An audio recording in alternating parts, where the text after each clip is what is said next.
Hola a todos, bienvenidos. Este va a ser uno de mis videos largos respondiendo comentarios. ¿Por qué no hago directos en este canal? Porque no me queda bien improvisar, no se me da, no tengo facilidad. Prefiero tener una lista de temas que más o menos sé lo que voy a responder, tomados de la caja de comentarios, y basar estos videos en eso. Vamos con esto.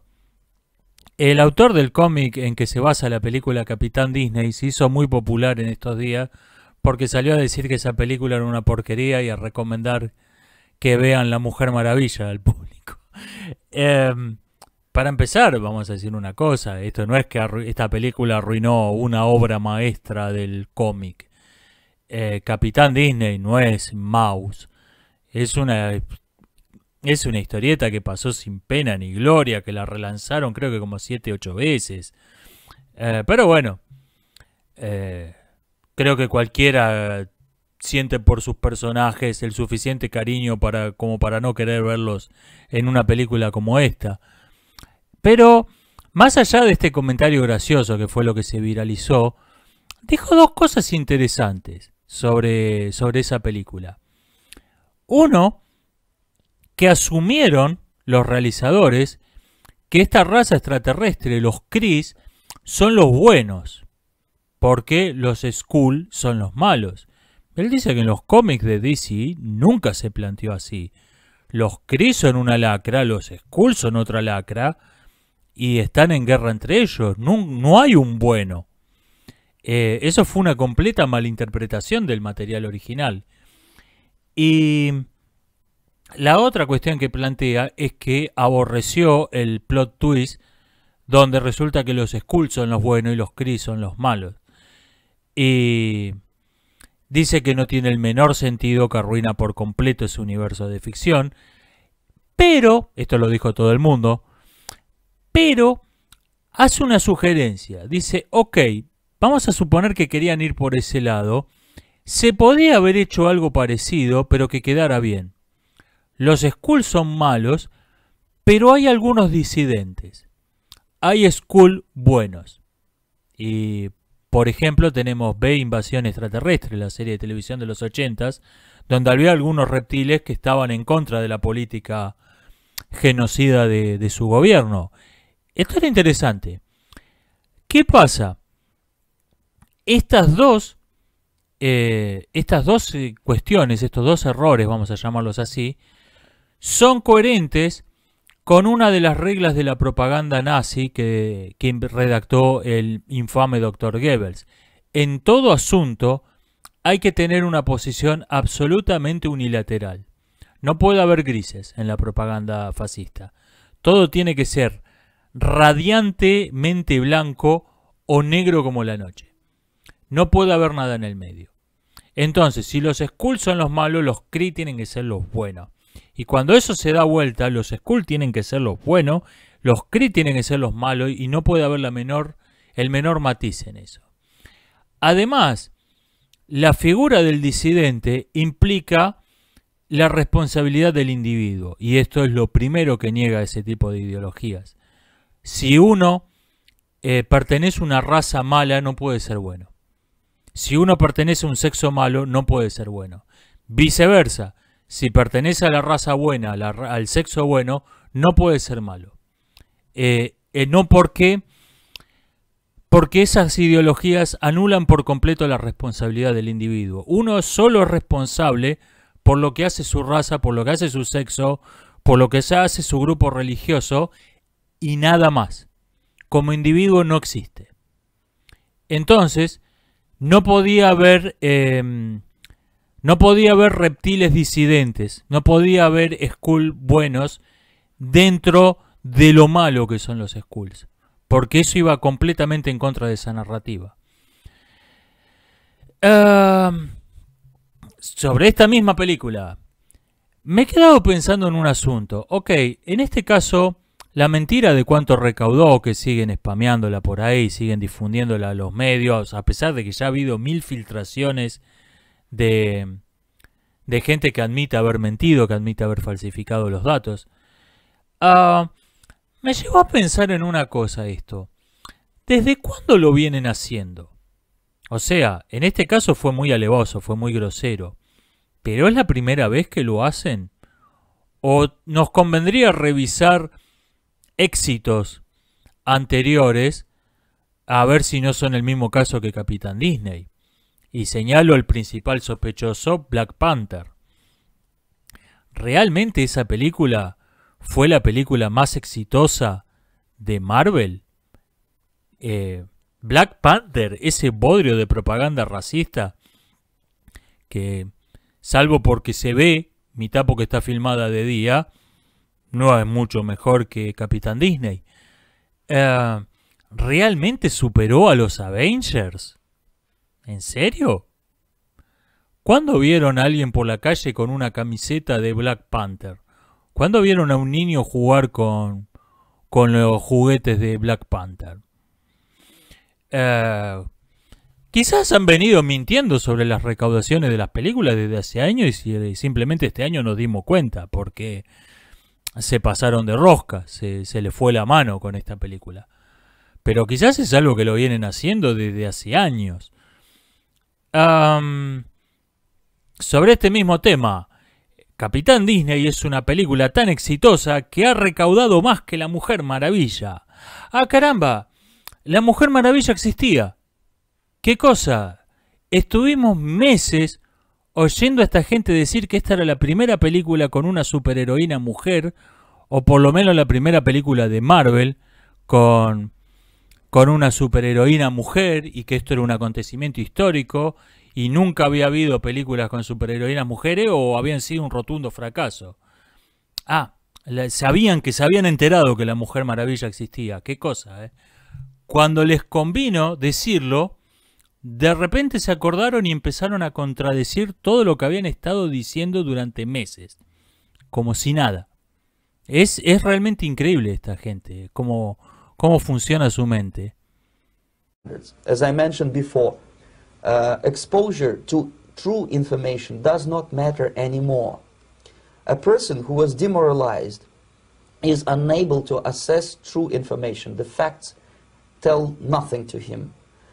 Even if I shower him with information, with authentic proof, with documents, with pictures, even if I take him by force to the Soviet Union and show him concentration camp, he will refuse to believe it until he is going to receive a kick in his fat bottom. When a military boot crashes his balls, then he will understand, but not before that. Hablando de fracasos predecibles, estaba viendo el tráiler de Dora la Exploradora, versión live action, que en realidad no tiene nada que ver con Dora la Exploradora, parece más bien una Tomb Raider adolescente.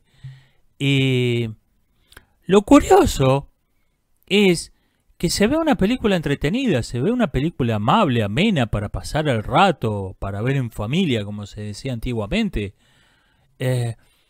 ¿Por qué meterle con calzador esa referencia a una serie de dibujos animados de los 90s, involuntariamente creepy? ¿Para qué? ¿Realmente esperan que eso aumente las personas que van a ir a verla? ¿En serio? ¿No estarán sobrevalorando el factor nostalgia? Quizás la nostalgia no vende tanto. Y además, ¿quién siente nostalgia por Dora la Exploradora? Yo creo que esta película, si no va a ser un fracaso, por lo menos esa publicidad le va a jugar en contra. Si hubieran hecho una película con la protagonista que se llama Juanita, y la misma trama, el mismo tráiler, todo, quizás les hubiera ido mejor. Yo creo que esta película se va a ver perjudicada por la referencia a Dora la Exploradora, como lo estuvo Chips. Chips es una porquería, pero además se vio perjudicada por ese marketing de la nostalgia. Hay una cuestión que me parece que muchos estudios o muchas agencias de publicidad vinculadas a los estudios confunden. No es lo mismo que haya mucha gente que recuerde algo a tener una base de fans. Este es en parte también la causa del fracaso de Las Cazafantasmas de 2016. También es otra porquería, pero en parte creo que se vio afectada por esto. Yo recuerdo que en los 80s había una serie de televisión que se llamaba Chips. Como recuerdo que el sarampión todavía no había sido erradicado. No es que sienta nostalgia por ninguna de las dos cosas. Y me parece que muchas veces confunden, en este marketing de la nostalgia, se confunden las dos cosas. Se confunde el que haya mucha gente que recuerda que existieron Chips y que existió el sarampión, con que sientan nostalgia por ello, con que lo quieran de vuelta. Y me parece que Dora la Exploradora live action se va a ver perjudicada por esto. Ben Shapiro dijo que la próxima película de Marvel debería ser un hombre parado frente a la cámara durante 3 horas explicando técnicas de agricultura. Sería tan aburrida como la última, pero por lo menos sería trabajo honesto. La verdad que, ¿saben? Esa película la vi en Port Royal Cinema. Y yo me creí que era una pésima copia lo que estaba viendo. Pero después, no es que la vi 2 veces, Dios me libre y guarde. Quise ver las partes donde no había visto nada. Conseguí una copia mejor. Bueno, vamos a verlos. Vamos a ver en las partes que me perdí. Y ahí me enteré que era así la película. ¿Qué? No he visto una película peor iluminada, salvo películas amateur de estudiantes de cine principiantes filmadas con menos de $1000 de presupuesto. Nunca vi una película que cueste más de, no digo más de 100 millones, una película que cueste más de $100 con esa calidad de imagen. Es la absoluta falta de profesionalismo. No saben iluminar un set estas personas. En fin. Se estrenó Shazam, o creo que se está estrenando, la vieron algunos críticos, me parece. Vi el tráiler, me pareció entretenida, pero obviamente apuntan a un target adolescente, no voy a ir a verla. Lo que me llamaron la atención de esta película son las críticas favorables que tiene. Que dicen cosas como que, bueno, no es un panfleto de una ideología extremista, no tenés que desprogramar a tus hijos después de verla, como con Capitán Disney, no tenés que salir y explicarle, miren, todo eso es mentira, no solo lo de extraterrestre, todo lo que muestra la película es mentira, el mundo no funciona así, la gente no dice esas cosas. No es una película que te duerma hablando de política, no es una película, tiene un guión coherente, y me recuerda a esos elogios de bromas, como en este restaurante no murió nadie intoxicado desde hace 3 meses, es un boliche tranquilo, el último asesinato fue hace como 1 año. Es increíble lo baja que han puesto la vara películas como Capitán Disney, como Los Últimos Jedi. Para decir que esas películas eran buenas, los críticos no solo tuvieron que poner la vara por el piso, tuvieron que cavar un pozo. Y ahí resulta que cualquier película filmada por gente que sabe filmar una película parece, wow, la película del año. No, es una película de adolescentes superhéroes que aprovechan que parecen adultos para comprar cerveza. A ver, era una película que cuando Hollywood sabían filmar, filmaban una por semana. ¿Qué opino del tráiler del Guasón? Apuestan fuerte, lo cual quiere decir que pueden perder fuerte.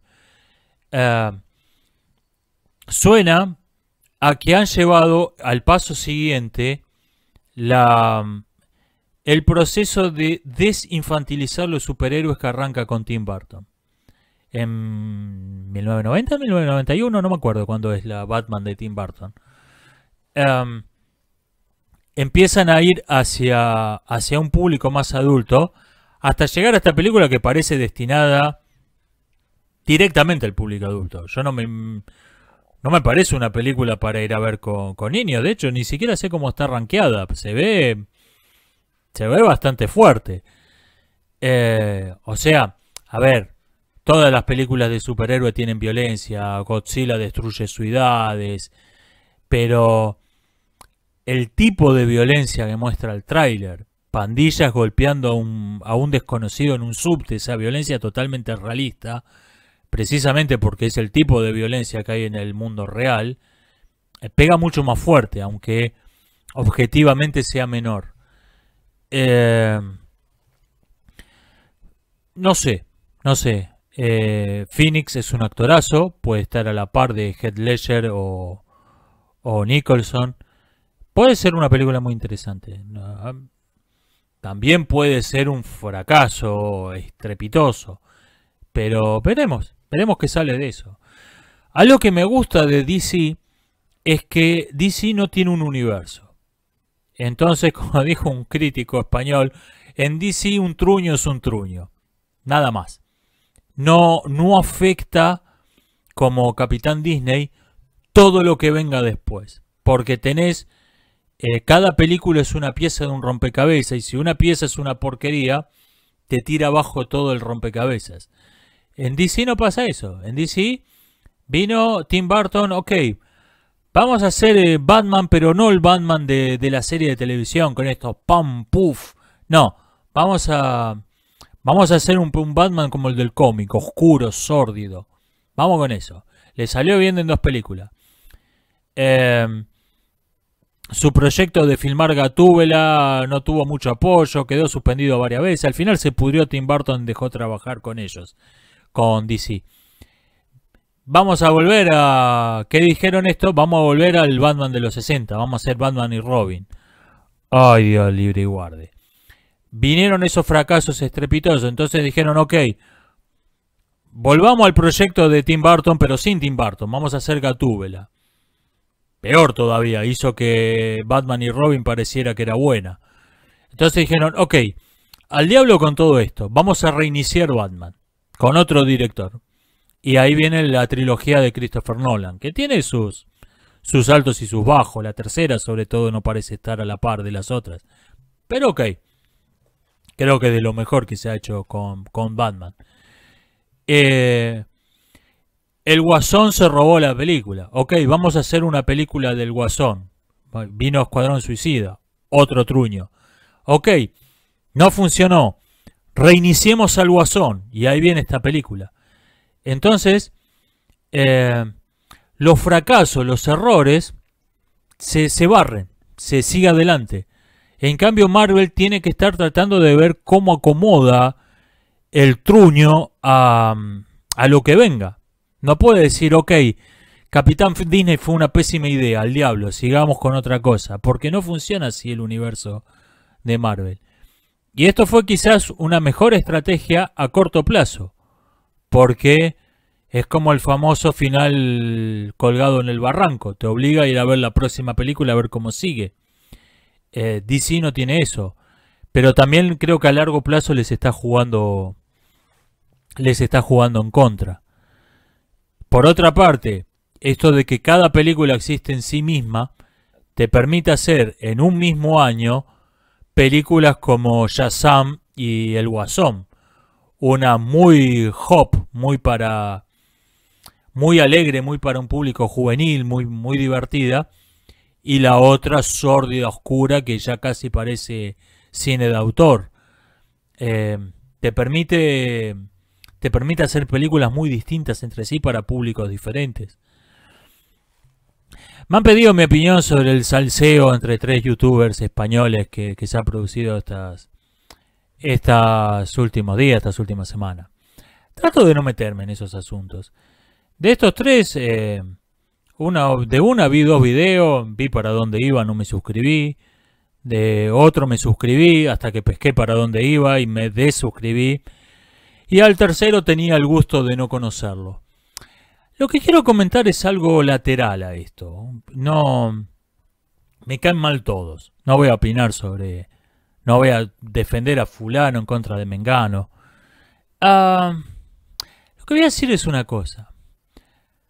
No, existe algo que se llama disidencia controlada.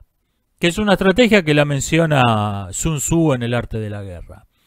Que consiste en que, ok, no podemos evitar que algo exista. Sabemos que va a existir. Entonces, ¿qué hacemos? Lo creamos nosotros. Y de ese modo, lo controlamos. Entonces, tenemos un enemigo, pero el enemigo en realidad es un farsante, lo controlamos nosotros. Eso se llama la disidencia controlada. En nuestra época de guerra cultural se está volviendo algo increíblemente frecuente. Ahora bien, no siempre un farsante tiene una cuenta de Twitter con 20 seguidores donde dice en privado blanco, mientras en su canal de YouTube con 1 millón de seguidores dice negro. Mitad porque van quedando pocos que sean tan estúpidos como para creer que en internet hay algo privado. Y si lo hace, no siempre hay un delator, un ortiva, un buche, un estómago resfriado, un lengua de trapo que lo delate, que tome eso que le dijeron en privado y lo haga público. No siempre pasa esto. Tenemos que aprender a reconocer a la disidencia controlada desde su canal de 1 millón de suscriptores. Y tiene rasgos que son típicos. Adopta el pseudo disidente un discurso que parece racional, sensato. Habla de la moderación, defiende la tolerancia, la libertad de expresión, es pacifista, todo lo cual podemos estar o no de acuerdo, pero suena bien, suena razonable. Ok, adopta estos valores de aspecto imparcial. Ok, yo defiendo A, pero no todo el que defienda A es de los míos y no todo el que esté en contra de A es mi enemigo. Podemos hablar, podemos debatir como gente civilizada. Todo esto suena muy bien. Hasta que empezamos a ver en la práctica que el rechazo de los extremismos. Por ejemplo, rechaza los extremismos el disidente cultural. Ok, los extremistas nunca son simpáticos, o sea, incluso los nuestros. Los extremistas de nuestras ideas no nos caen simpáticos. Pero nos damos cuenta que todo el que está de su bando le parece extremista. Le parece intolerante, le parece que, bueno, tiene que moderarse un poco. Está bien, pero tiene que reconocer la libertad de expresión de los adversarios. La violencia nunca trajo nada bueno. Conviene ser pacifista, prefiero los medios pacíficos. Lo cual, por otra parte, es falso. En toda la historia de la humanidad, lo único que se ha opuesto con éxito a la violencia organizada es la violencia organizada. Y quien diga lo contrario no ha leído un libro de historia en su vida. Pero, ok, puedo no estar de acuerdo con el pacifismo, pero lo respeto. Me parece el sincero pacifismo. Nos damos cuenta de que siempre se dirigen esas críticas al extremismo a su bando. Incluso a los menos extremos, a los más moderados. De a poquito va corriendo la vara y todos los que defienden sus ideas son extremistas nazis, intolerantes, radicales que conviene marginar. Y en cambio los de las ideas contrarias nunca le parecen extremistas. Bueno, sí, pero no hay que tomárselo tan así, ok. Quieren hacer jabón al 80% de la humanidad, pero bueno, no, peores son los extremistas. A ver, si esos no son extremistas. Así funciona el disidente controlado. Y conviene, hay que aprender a reconocerlo desde su canal de YouTube, porque no siempre va a haber un delator que muestre lo que habla en privado, y no siempre en privado va a hablar, se va a ir de boca. Sobre que la corrección política no puede ser divertida, me han dicho que las películas que parodian la corrección política sí son divertidas, sí, pero no son corrección política. Además, la corrección política actualmente ha pasado el límite de lo parodiable. ¿Cómo exageramos la corrección política actual? ¿Cómo caricaturizar es exagerar? Si a mí o sea, yo tengo la nariz grande. Si un caricaturista me dibuja, me va a dibujar con la nariz grande, pero no con el tamaño real. Me va a dibujar con una nariz más grande que mi cabeza. Eso es el caricaturista. Ahora bien, Hay personas que vienen caricaturizadas de fábrica, hay ideas que vienen caricaturizadas de fábrica. Que, por ejemplo, en Estados Unidos los SJW hicieron que se sancione hicieron que las redes sociales como YouTube prohibieran la palabra black, negro, porque era un insulto racista. Ok, YouTube les hizo caso y dio de baja todas las páginas de Black Lives Matter, que tiene la palabra negro en el nombre. Entonces, ¿qué hicieron esta gente? Dijeron, no, qué metida de pata, vamos a dar marcha atrás con esta medida. No, acusaron a YouTube por la regla que ellos le habían pedido que aplique, lo acusaron de ser racista. ¿Cómo satirizás a esos tipos?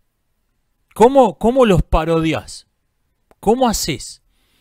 A ver, si Black Lives Matter no estuviera totalmente controlada por hombres blancos heterosexuales como lo está, yo los pondría de ejemplo como prueba irrefutable de la inferioridad de los negros. ¿Cómo parodias a esos idiotas? Me piden recomendaciones de libros acerca del cine. Desde una perspectiva filosófica, desde una visión analítica del cine, Las estrellas del cine de Edgar Morin, donde describe cómo funciona el Star System y habla del éxito de Chaplin, de James Dean. Está muy interesante, es un librito muy breve, muy denso, muy claro. Últimamente Disney está abandonando el Star System, pero como sea, Disney, bueno, prácticamente se ha vuelto sinónimo de Hollywood. Hollywood está abandonando el Star System, pero conviene entender lo que fue el Star System y ese libro es estupendo. ¿Qué opino del libro y las películas Los hombres que no amaban a las mujeres? Porque puse en 7 personajes cliché que amo, puse a Liz Salander como ejemplo del detective amateur. Primero, no me gustó en lo más mínimo. No leí el libro, vi la película. Me pareció policial, muy mediocre. No entendía el éxito de esa película. ¿Por qué? Porque no hay... El villano no tiene una motivación clara, interesante. Es un loco que odia a las mujeres, como dice el título. Ok, ¿y cómo lo descubren los detectives a este tipo? No, incluso en el policial americano, el asesino serial, que tampoco es un personaje que me interese mucho, por lo menos tiene una lógica. Es una lógica demencial, pero tiene una lógica. Este criminal que actúa siguiendo un método, repitiendo ciertos rituales, tiene una lógica que el detective puede analizar. Un detective convertido en una especie de psicoanalista freudiano puede analizar, entender, interpretar y capturar al asesino. La mejor versión del policial me parece a mí que es el policial inglés, donde el criminal es tan racional como el detective. ¿Y qué pasa con esta película, con este criminal que está tan loco que no tiene ninguna lógica lo que hace? Que no se lo puede detectar por el procedimiento típico del género policial. No puede reconstruirse lógicamente sus comportamientos, las pistas que dejó y llegar a él. Entonces, se lo encuentra de otra forma, con fragmentos de escritura que dejó desparramados por ahí, con videos de archivo, con fotos viejas. Entonces, esta detectiva amateur que tiene la visión, la memoria fotográfica que no existe más que en el cine, va reconstruyendo esas pistas que aparentemente no tienen ningún sentido y se parece un poco a un canal de conspiraciones de YouTube. El modo en que llega a descubrir a este asesino, que no tiene el menor sentido, como no tienen el menor sentido la mayoría de las conspiraciones que inventan youtubers que viven del misterio, pero que coinciden con esas pistas que dejó, con esa filmación, con esa foto, con ese papel de servilleta. Entonces, ahí empecé a entender por qué funcionó. Porque esta novela está destinada a un público muy visual, a un público que está acostumbrado a las imágenes, a pensar en imágenes, mientras que Sherlock Holmes es propio de una sociedad hiperlógica, de una sociedad hiperracionalista. Por eso creo que pegó. Francamente, no me llegó. No, soy muy del policial clásico yo. Me gustan los misterios del padre Brown, son mis favoritos. Son dentro del género policial. No sé si ha tenido alguna adaptación digna. Había un personaje plagiado, el padre Dowling creo que se llamaba, que era el padre Brown con otro nombre y otros misterios. Ese estaba bastante interesante. Luis Andrashnik, creo que se dice, me deja un comentario sobre computación y ajedrez, y lo dejo en la caja de descripción entero el comentario, pues sabe mucho más que yo del tema. Sobre el video de Alpha Zero, quiero decir una cosa, y Alpha Zero contra Stockfish. Cuando subí ese video no me imaginé que iba a ser uno de los videos más vistos del canal, es casi una video reacción. Y quizás en algún momento, ahora me he informado mejor sobre ese tema, quizás en algún momento suba, para compensar un poco los patinazos que tiene ese video, suba un video explicando cuál es la diferencia entre la fuerza bruta de cálculo que usa Stockfish y entre los algoritmos que usa Stockfish y las redes neuronales que usa Alpha Zero, para mostrar por qué juegan tan distintos estas computadoras, incluso con una potencia similar, como ha sido el último match, donde jugaron con la misma computadora, con el mismo hardware de base, y sin embargo Alpha Zero juega mejor. No tanto mejor como en el primer match, pero juega mejor. Y además tiene otro estilo muy distinto. Una partida de Stockfish o de cualquier programa similar tiene un estilo muy propio. Están las llamadas jugadas de computadora, que son jugadas típicas de las computadoras. En cambio, si me muestran una partida de Alpha Zero, que yo no sé qué es de Alpha Zero, y me dicen que es de Bobby Fischer, me lo creo. Es mucho más humano el estilo de juego. Por ahí lo expliqué en detalle esto en un video. Me parece que eso es una cuenta pendiente que tengo. Me han pedido que hable del lenguaje inclusivo. Tengo pensado un video sobre los pseudolenguajes, que va a incluir el tema del llamado lenguaje inclusivo.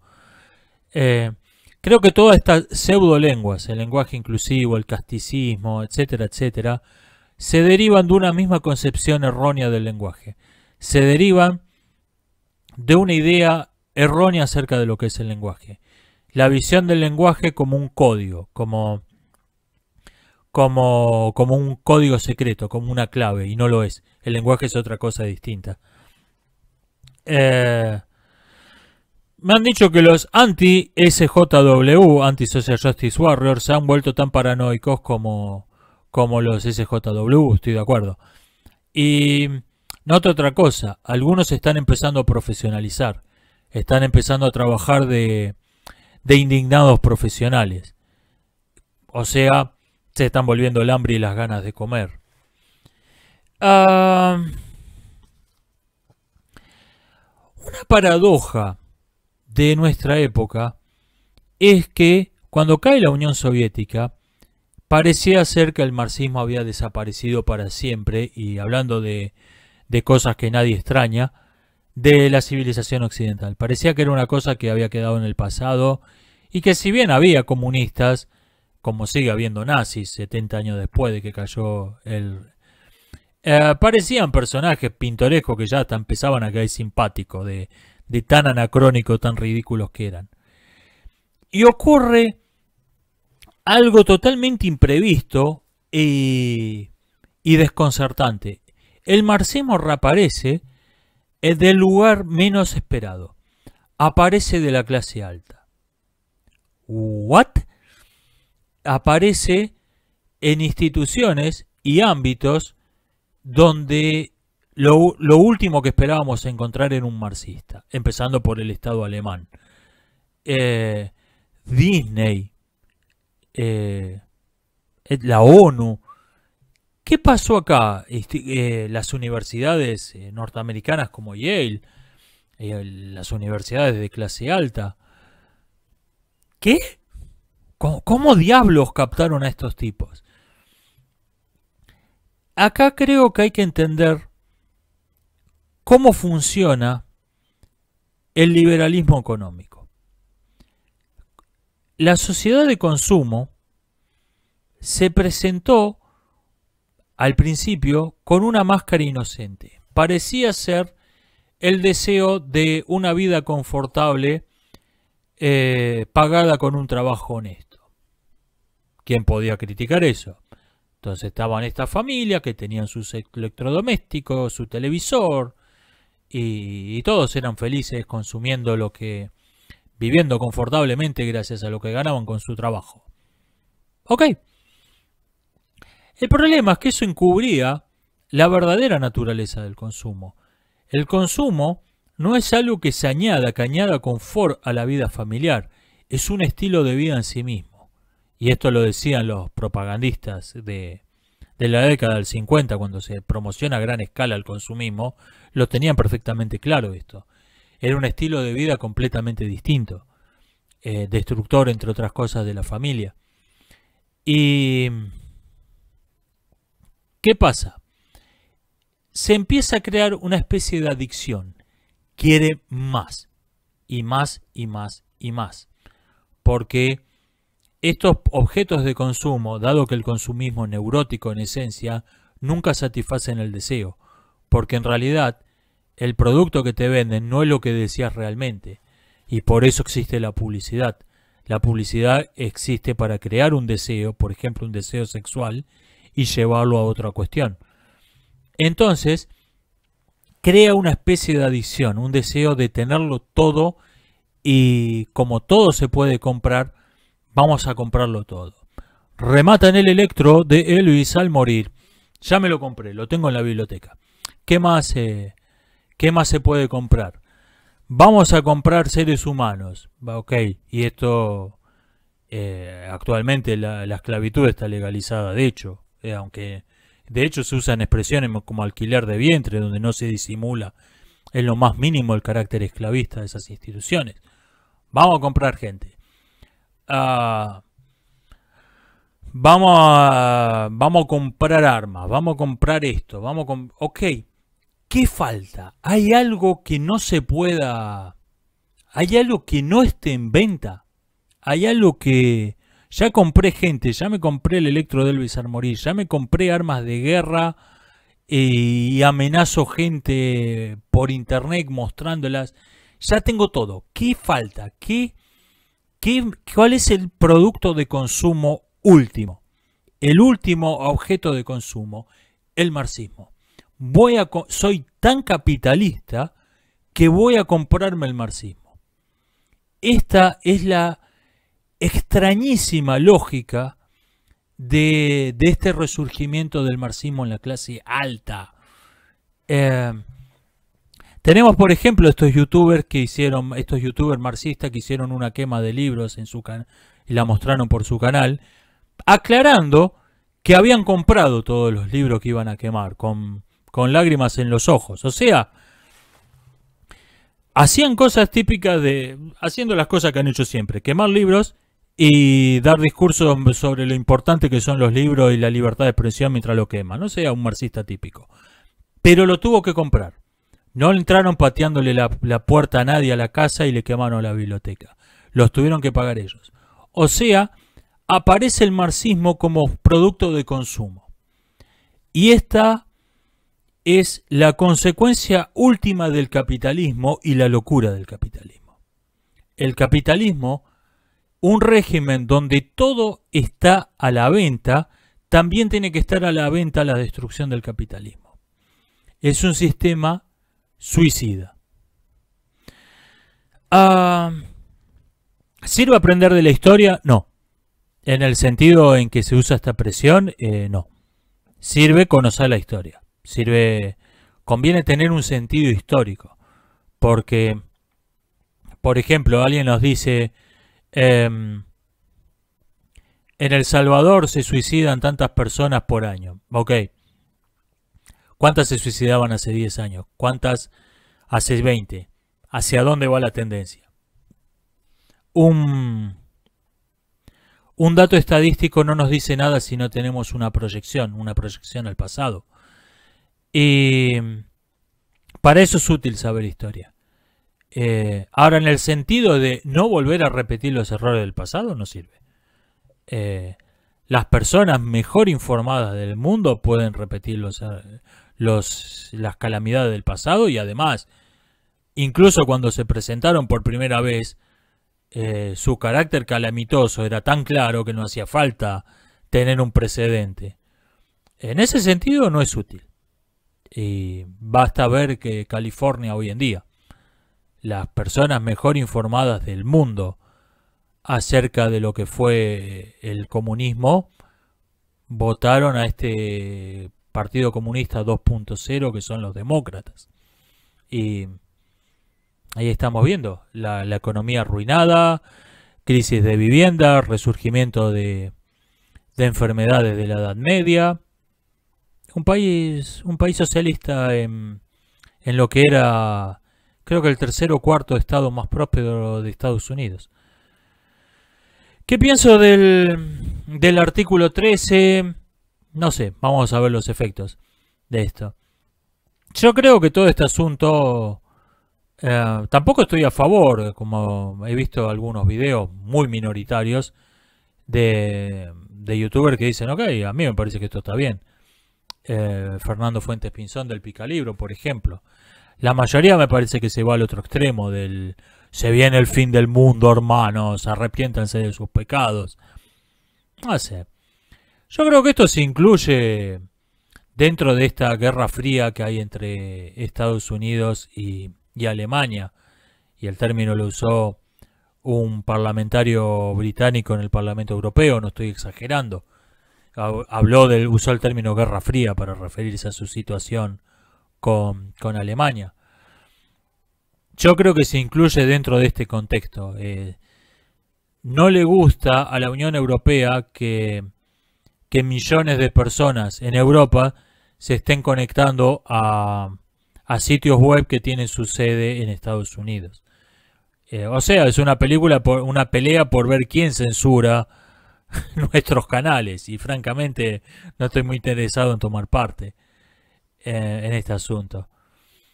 La tecnología no es ni buena ni mala, los actos humanos son buenos o malos. Sí, pero la tecnología es un acto humano. La tecnología no es algo que cayó del cielo. La tecnología es una acción humana y por lo tanto es buena o mala. La tecnología no es neutral.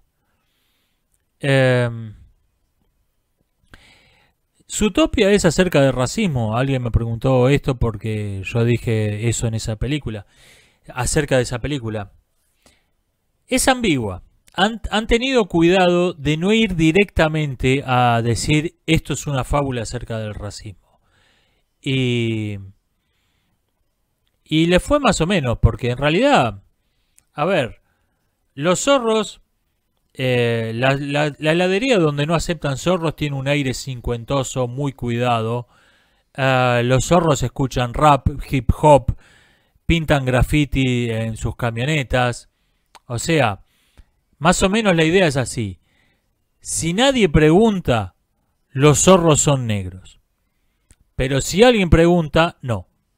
No, esto es una fábula acerca de intolerancia, de prejuicios, no tiene nada que ver con el racismo, no trata de sexismo, de racismo, de nada. Es sobre prejuicios. Ahora, si nadie pregunta, los zorros son negros. Creo que así funciona esta película. Y está llena de esas ambigüedades. El tema de la ideología del género, con el zorro que dice que quiere ser elefante. Ok, si en Zootopia cada uno puede ser lo que quiera, ¿por qué yo no puedo ser un elefante? Y ok, la referencia a la ideología del género es obvia. Ahora, ¿Se están burlando de la ideología de género o están diciendo que un zorro puede ser un elefante? Si, si se autopercibe como elefante.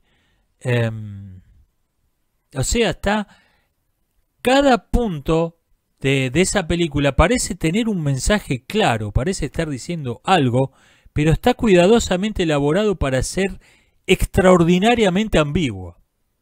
De hecho, hay un solo mensaje claro, un mensaje político claro en esa película. La libertad de expresión es peligrosa. Eso es lo único que dicen con claridad. Está este discurso improvisado que causa un caos social. O sea, hay que tener cuidado con a quién le damos un micrófono para que hable. Es el único mensaje político claro de esa película. Todo lo demás está deliberadamente construido para ser extraordinariamente ambiguo. Se ha puesto de moda pedirle disculpas a países de Europa por hechos que ocurrieron quizás hace siglos, exceptuando a Alemania, que no tiene en su historia nada de lo que deba arrepentirse. Específicamente se la han tomado de punto con España. Hasta los musulmanes le piden disculpas por los malos modales con los que los echaron de su territorio. Y tienen razón, che, qué gente. No se puede invadir su país en paz que se ponen a tirarle tiros. Qué gente mal llevada estos españoles. Y la cumbre del ridículo es el presidente de México, que me dio vergüenza ajena hasta cierto punto como latinoamericano. Sobre este punto quería comentar una cosa. De todos estos ataques contra la civilización occidental, contra España, contra el hombre blanco, que están tan de modas, yo creo que ocurre algo parecido como cuando un jugador de fútbol 5 amateur con problemas de sobrepeso va a una cancha en Argentina y le grita fracasado al jugador de primera que estuvo una sola temporada en Europa y se volvió. ¡Fracasado! Ese tipo le grita fracasado al jugador de primera. Y yo creo que esto se debe a que es tan abismal la diferencia entre esos dos futbolistas que no lo percibe como un colega. Lo está viendo como un jugador de fútbol americano puede cuestionar a una bailarina de ballet. No lo está viendo como gente que se dedica a lo mismo. Y yo creo que todo este repudio, este ataque a la civilización occidental por parte de gente que defiende de otras supuestas civilizaciones, parten de esa misma lógica. Es tan abismal la diferencia, es tan abrumadora la superioridad de la civilización occidental moderna, construida desde su cimiento por hombres blancos, cuya sangre corre muy orgullosamente por mis venas, que son como ese gordo, el gordito que le grita fracasado al jugador de primera. Es tan abismal la diferencia que no se les ocurre compararse. Y ahí vienen sus ataques. No se dan cuenta estas personas como este presidente de México que deberían juzgar a la cultura que está defendiendo con la misma vara. No se le cruza por la cabeza. Es tan enorme la diferencia que no se le ocurre. He visto Bird Box y había hecho un video contando Bird Box sin haberla visto. Y me dijeron que haga un video, que la vea y haga un video. Los odio. ¡Es una mierda! ¡Es la mayor mierda que he visto en toda mi vida! Quiero detenerme en algo que no acerté en las predicciones que hice. Yo dije que esta película se iba a usar el cliché de la reina. Es decir, los monstruos, los extraterrestres tienen un punto débil, absurdamente obvio, absurdamente débil, y Sandra Bullock lo descubre y salva al mundo con eso. No. Lo que ocurre es más extraño. A ver, una película de zombies, Bird Box es una película de zombies, aunque no haya zombies, tiene 3 o 4 fases típicas. Primero, los personajes están confundidos, no captan la naturaleza de la amenaza, no captan lo que está pasando, es el caos, es la confusión. Segundo, segundo bloque, el problema son los zombies. Los sobrevivientes están tratando de sobrevivir y el problema son los zombies.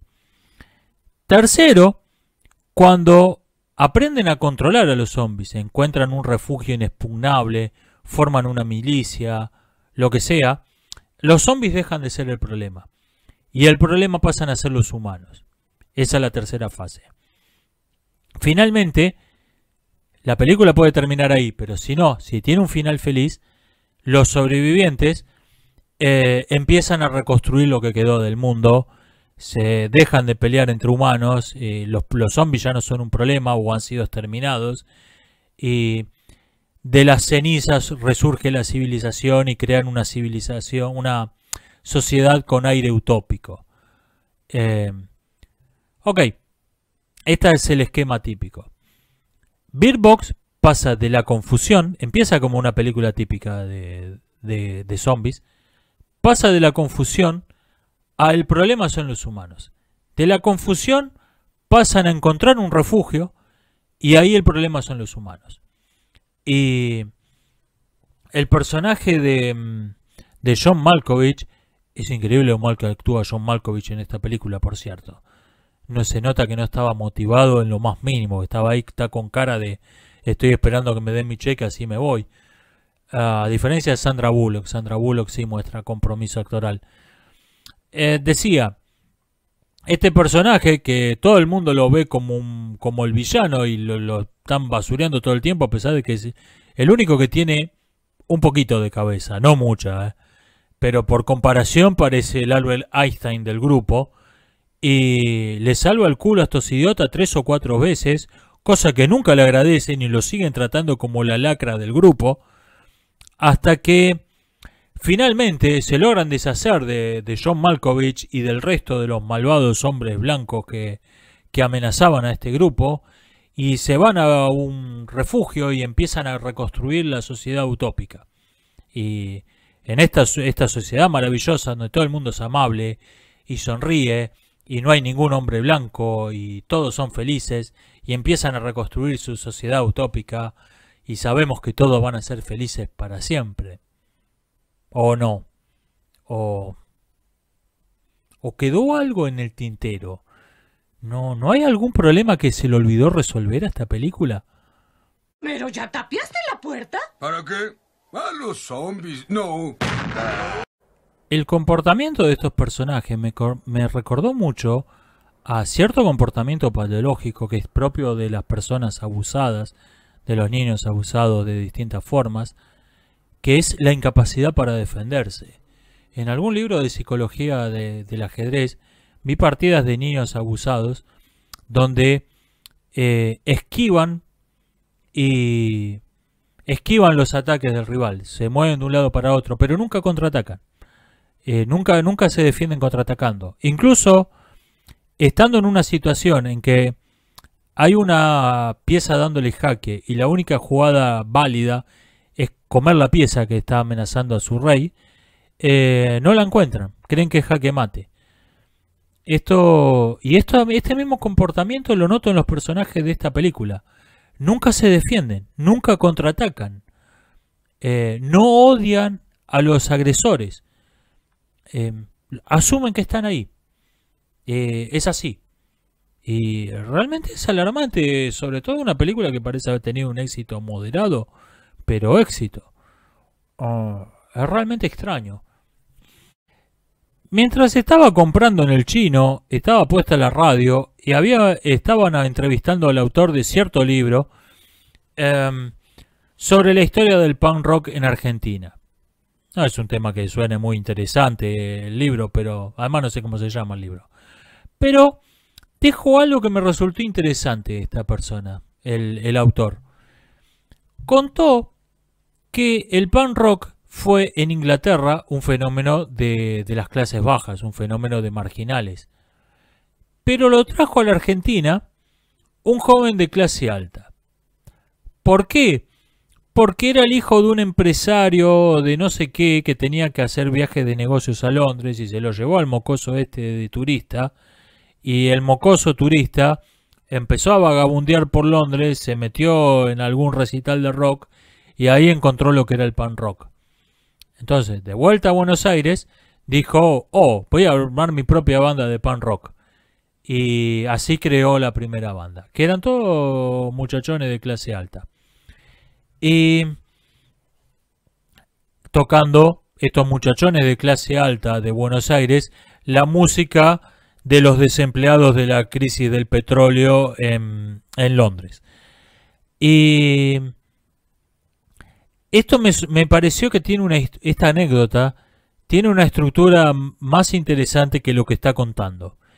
¿Qué me importa a mí cómo llegó el punk rock a la Argentina?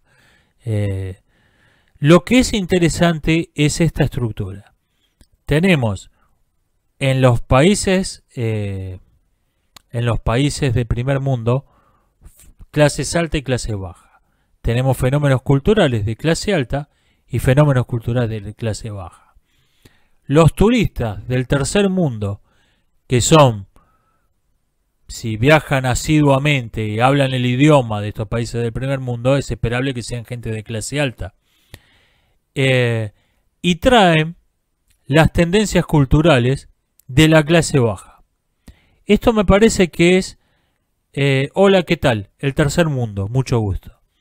Me parece que esta estructura conviene abstraerla de este caso totalmente irrelevante que no le importa a nadie, para entender otros fenómenos más importantes que han marcado con mucho más peso nuestra historia que no el punk rock. Y cito, creo que el que me parece el ejemplo más cercano a este, Sarmiento y compañía, Alberdi y todos esos autores de la generación de 1880. Creo que fueron un fenómeno muy parecido a esto, estructuralmente. Me han dicho que durante la ley seca sí hubo un aumento de crimen. Sí, no es tan simple como yo lo dije esto, como que nunca hubo menos crimen que durante la ley seca. Lo que debía haber dicho es que no se ve en las estadísticas que la ley seca haya influenciado en lo más mínimo el crimen. Esto es lo que debí decir. Hay una tendencia a la alza que venía de antes, tiene que ver con la formación de las grandes ciudades y sigue después de la abolición de la ley seca. Hay una caída durante la Segunda Guerra de Corea, inicio de la Guerra Fría, y esto suena extraño, pero en tiempos de guerra el crimen cae, contrario a la intuición que esto suene, pero es algo que se ha visto. Crece en los 60 de nuevo el crimen de modo exponencial, probablemente por dos factores: la difusión de otras drogas además del alcohol, de nuevas drogas, y la legalización virtual del infanticidio en 1965, legalizada completamente en 1973. Esto en todos los países donde se han tomado medidas legales similares se ve el mismo fenómeno, un aumento exponencial del crimen en los próximos 2 o 3 años. Y nueva caída en los 90s, coincidiendo con las políticas antidrogas masivas de la administración Clinton. O sea, vemos que hay una correlación entre el consumo de estupefacientes y el crimen, pero no entre la prohibición y el crimen. Y los años de la ley seca, vemos que la línea de crecimiento del crimen que había comenzado a principios del siglo sigue hasta 1938 por ahí, y ahí hay una abrupta caída. O sea, lo que dije es incorrecto. Sí hubo épocas con menos crimen que durante la ley seca, y la época de la ley seca fue una época de crimen elevado, pero no se ve que esa ley haya afectado en lo más mínimo haya afectado en lo más mínimo la criminalidad en Estados Unidos. Me han preguntado cuál es la verdadera definición de machismo, porque se han dado cuenta que ese término se usa de modo arbitrario y no significa nada. No significa nada, esa es la verdadera definición de machismo y de la de cualquier otro término de propaganda. Racismo, discurso de odio, no significan nada, esta es la verdadera definición. Y como no significan nada, se les puede hacer significar cualquier cosa. No hay que confundir una terminología de propaganda con una terminología científico-filosófica. Esta última se propone explicar el mundo. La primera se propone no mostrar el mundo. Se propone imponerle un mundo falso sobre la realidad para cubrir esta. Cumplen funciones opuestas y por tanto son términos completamente incomparables. La definición científica es obvia y precisa. Un insecto es un animal invertebrado con 6 patas. Punto. Entonces, vemos una araña, contamos 1, 2, 3, 4, 5, 6, 7, 8. Este animal tiene 8 patas, por lo tanto no es un insecto. No podemos hacer lo mismo con las definiciones, con los términos de propaganda, porque los términos de propaganda no tienen definiciones. Y cuando uno parece tener una definición, es una pseudo definición. Por ejemplo, el feminismo es la ideología que busca la igualdad entre los sexos. Eso es propaganda también. ¿Por qué? Porque esa definición no es manejada como una definición científica. Ok, esto es el feminismo. Ok, ¿este partido qué propone? Leyes distintas para ambos sexos, por lo tanto no es feminista. No se usa así.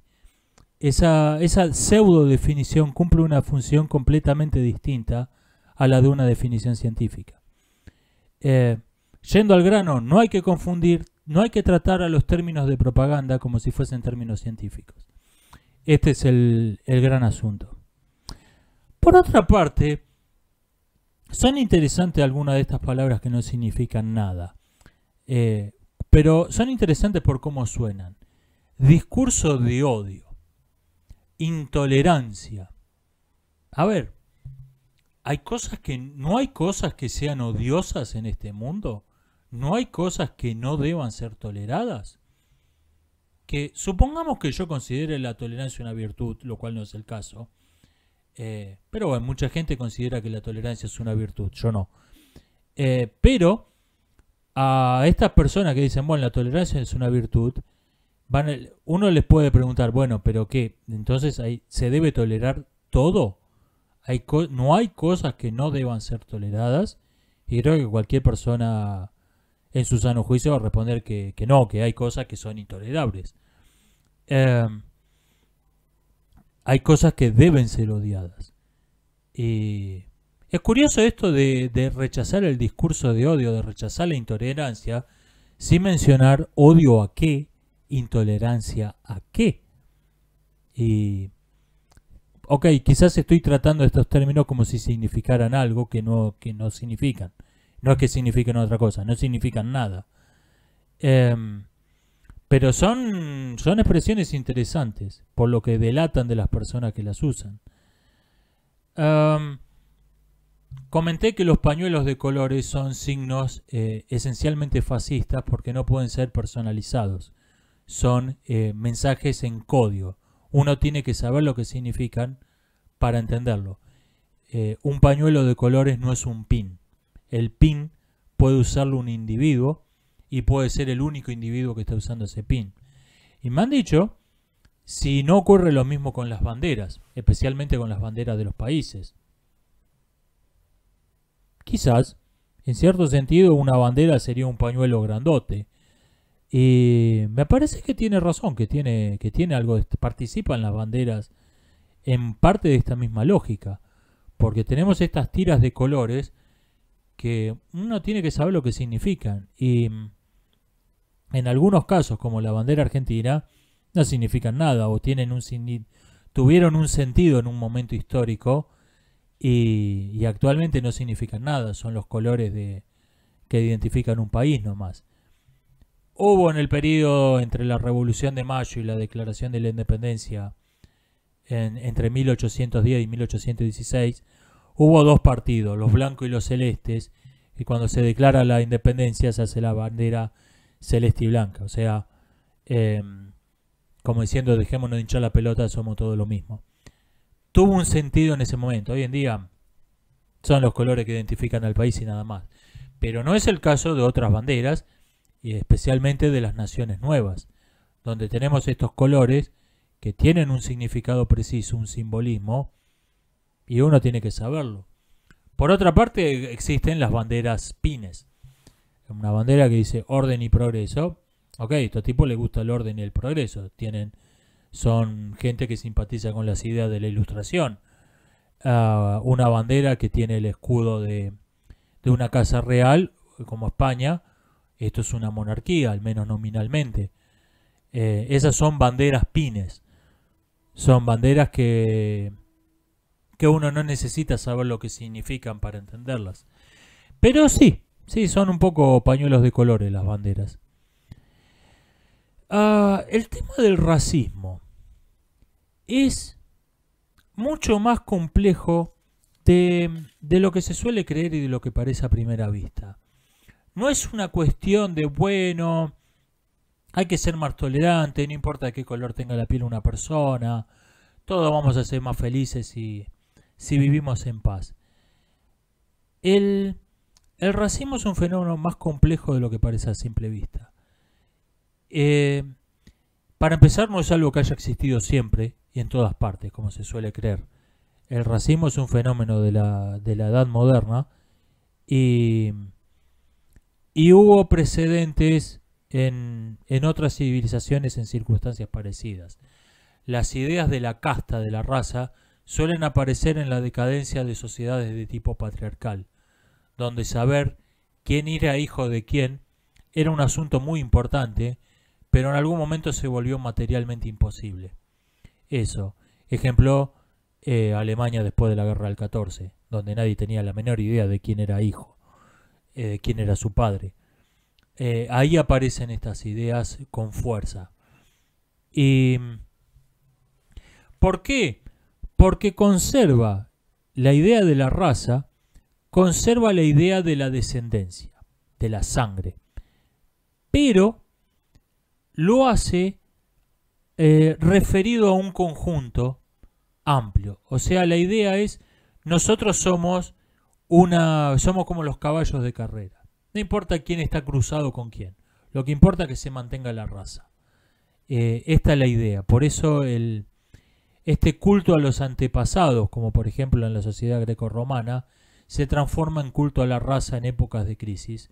Por ejemplo, en los años que siguen a la guerra del Peloponeso. Esto lo encontramos siempre.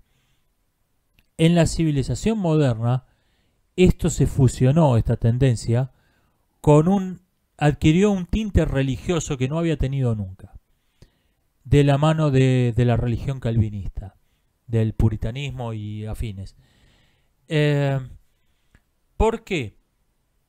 Esta religión predica que nosotros nacemos predestinados al cielo o al infierno.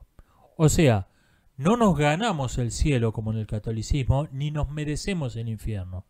Hay un Dios tirano que dijo, vos me está gustando para ir al cielo, vos me está gustando para ir al infierno. Y punto.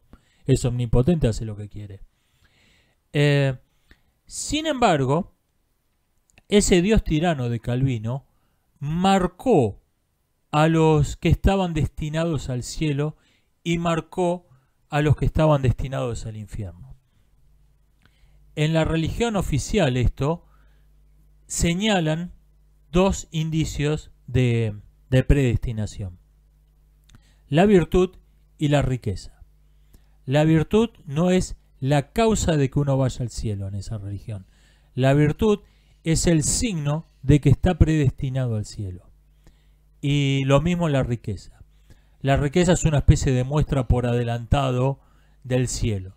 Ok, ya que te vas a ir al cielo, te doy un cachito de cielo en la tierra, que eso es la riqueza. Viceversa, la maldad y la pobreza son los signos con los que están marcados, los que están predestinados, los que están destinados previamente al infierno. ¿Y qué pasa? Que son indicios muy poco confiables. Entonces, los adeptos a esa religión se pusieron a buscar si no habría otros, por su cuenta. Se pusieron, ok, la virtud, qué sé yo, si yo soy bueno o malo. La riqueza, bueno, por ahí soy rico, pero he visto tanta gente que tenía más que yo terminar viviendo bajo un puente o viceversa. No son indicios confiables. ¿No habrá un indicio más claro con el que uno nazca y muera? Y encontraron dos, el sexo y el color. Y ahí es donde aparecen estas ideas que después van a adoptar en el siglo XIX con la pseudociencia de la teoría racial, van a adoptar un barniz científico, naturalista. Pero son en esencia ideas surgidas de una secta fanática, de fanáticos religiosos. ¿Qué pasa con estas ideas de teología amateur?